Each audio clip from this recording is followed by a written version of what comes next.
লোকমুখে শোনা যায় যে শাহজাহানের সঙ্গে তার মেয়ের অবৈধ সম্পর্ক ছিল। তো বন্ধুরা, আমি তোমাদের সাথে আছি অপু, আর মাইন্ডফুল ভাইবস এর নতুন একটি ভিডিওতে শাহজাহান এবং তার মেয়ের মধ্যে থাকা অবৈধ সম্পর্ক নিয়ে আলোচনা করব, যা অনেকেই জানে না। মুঘল সম্রাট শাহজাহান এবং মমতাজের মেয়ে ছিল জাহানারা বেগম। এই জাহানারা বেগম ছিল অপরূপ সুন্দরী। তিনি সুন্দরী হওয়ার সাথে সাথে সঙ্গীত চর্চা, কাব্য রচনা এবং রাজনীতিতে সুদক্ষ ছিলেন। সে সময় তিনি ফার্সি ভাষায় নিজের জন্য দুটি বই লেখেন। 1648 সালে তৈরি হয় শাহজাহানাবাদ শহর, যা বর্তমানে ওল্ড দিল্লি নামে পরিচিত। এই শাহজাহানাবাদ শহরের 19টি ইমারতের মধ্যে 5টি ইমারত জাহানারা বেগমের নকশা অনুসারে নির্মিত হয়। এই সময় শাহজাহানাবাদ শহর থেকে সমস্ত রকম অর্থ জাহানারা বেগমের কাছে আসতো।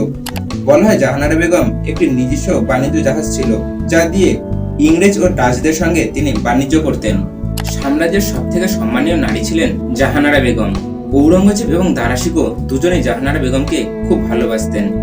ঔরঙ্গজেব দারাশিকোকে হত্যা করে মুঘল সাম্রাজ্যের সিংহাসনে বসেন এবং জাহানারা বেগমকে দিল্লিতে নিয়ে এসে বাদশাহ বেগম উপাধি দেন। ঐতিহাসিকরা বলেন জাহানারা বেগম ছিল সেই সময়ের সবথেকে ধনী নারী। তার বার্ষিক আয় ছিল 30 লক্ষ টাকা, যার বর্তমান মূল্য 1,500 কোটি টাকা। বলা হয় মমতাজ যখন মারা যায় তখন জাহানারা বেগমের বয়স ছিল 17 বছর, আর এত কম বয়সে বাদশাহ বেগম উপাধি পাওয়ায় সমস্ত ভাই বোনের দায়িত্ব নিজের কাছে চলে আসে। তাছাড়া মমতাজ মহল মারা যাবার পরে সম্রাট শাহজাহান মানসিকভাবে ভেঙে পড়েছিল এবং তার দেখাশোনা করার জন্য স্বয়ং নিজে নিযুক্ত ছিলেন। জাহানারা বেগম সে সময় মহিলাদের সুরক্ষার জন্য বেশ কিছু কাজও করেন। একটি গল্প অনুসারে জানা যায় এক সৈন্য জাহানারা বেগমের এক দাসীর সঙ্গে খারাপ আচরণ করলে জাহানারা বেগম সেই সৈন্যকে হাতির তলায় পিষে মারার আদেশ দেন। 1644 সালে জাহানারা বেগমের সঙ্গে একটি ভয়াবহ দুর্ঘটনা ঘটে। তার কাপড়ে আগুন লেগে যায়। এই সময় সম্রাট শাহজাহান দেশ বিদেশ থেকে বিভিন্ন চিকিৎসক নিয়ে আসেন তার প্রিয় মেয়েকে সুস্থ করে তোলার জন্য। সে সময় পাশ্চাত্য দেশ থেকে আগত বিভিন্ন পর্যটকেরা অবাক হয়ে যেত জাহানারা বেগমের ক্ষমতা ও অর্থ দেখে।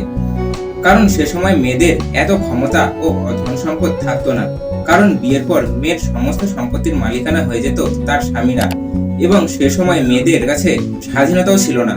এই সময় পাশ্চাত্য দেশের পর্যটকরা মনে করতেন হয়তো জাহানারা বেগম ও শাহজাহানের মধ্যে কোনো অবৈধ সম্পর্ক আছে। তাই পর্যটকরা তাদের ভারত ভ্রমণ ইতিহাসে সম্রাট এবং তার মেয়ের বিষয়ে মিথ্যে তথ্য ছড়াতে থাকে। জাহানারা বেগম ছিলেন সেই সময়ের সবথেকে সুন্দরী মহিলা এবং সম্রাট শাহজাহানের খাবার ও পোশাক জাহানারা বেগম ঠিক করে দিতেন। শাহজাহান এবং তার মেয়ের এই সম্পর্ক নিয়ে অনেক গুজব ছড়াতে থাকে। প্রাসাদের অনেকে এটাও বলতো যে নিজের গাছের ফল খাওয়ার অধিকার সবার থাকে, তবে বেশিরভাগ ঐতিহাসিক এই অবৈধ সম্পর্কের কথাটি নাকচ করে দেন। জাহানারা বেগম মুঘল সাম্রাজ্যের শাসক হিসেবে দারাশিকোকে সমর্থন করতেন, তাই ঔরঙ্গজেবের সমর্থকেরা এই গুজব ছড়াতেন। অনেকে বলেন জাহানারা বেগমের একটি গোপন প্রেম ছিল, কিন্তু এই কথাটি কতটা সত্য তা জানা যায়নি, কারণ জাহানারা বেগম চিরকাল কুমারী ছিলেন।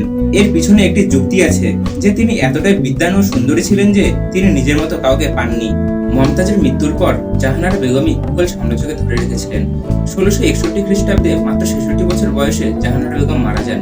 ঔরঙ্গজেব তার মৃত্যুর খবর জানার পর অনেক দুঃখিত হয়ে পড়েন এবং ইতিহাস সূত্রে জানা যায় তিনি টানা 3 দিন রাজসভা বন্ধ রাখার নির্দেশ দিয়েছিলেন। জাহানারা বেগমের মৃত্যুর পর তার ইচ্ছে অনুযায়ী নিজামুদ্দিন মসজিদের পাশে তাকে কবর দেওয়া হয় এবং তার শেষ ইচ্ছে ছিল তার কবর যেন কাঁচা হয়, ইট বা পাথরের নয়।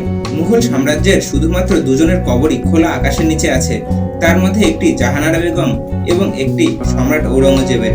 সম্রাট শাহজাহান এবং তার মেয়ে জাহানারা বেগমের সম্পর্ক ছিল পবিত্র, তাই কোনো রকম গুজবে কান দেবেন না।